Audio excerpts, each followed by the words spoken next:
मोरे पीछवार वारे घन बसवरिया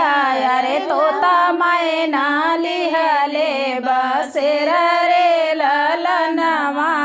रे तोता मैना लिहले बसेर रे ललनवा सोई गाए तो दारे सोई गाए मायना रे सोई गाए गौआ कलो गरे ललनवा रे सोई गाए गौआ कलो गरे ललना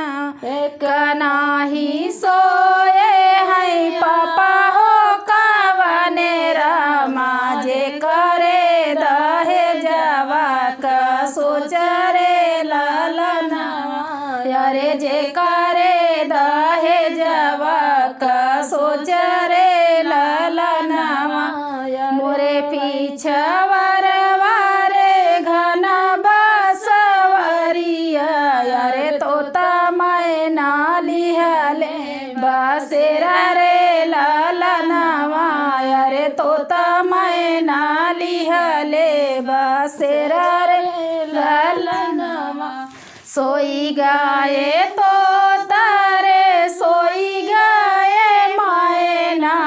रे सोई गाए गौआ कलो गरे ललनवा रे सोई गाए गौआ कलो गरे ललनवा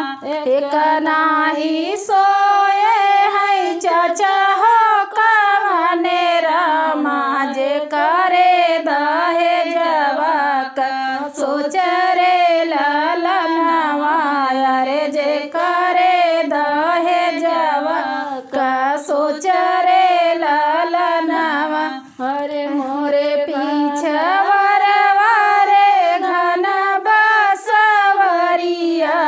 रे तोता मैना लिहले बसेर रे ललनवा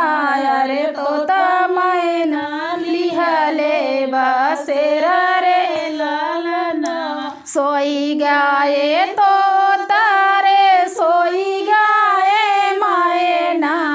रे सोई गाए गौआ कलो गरे ललनवा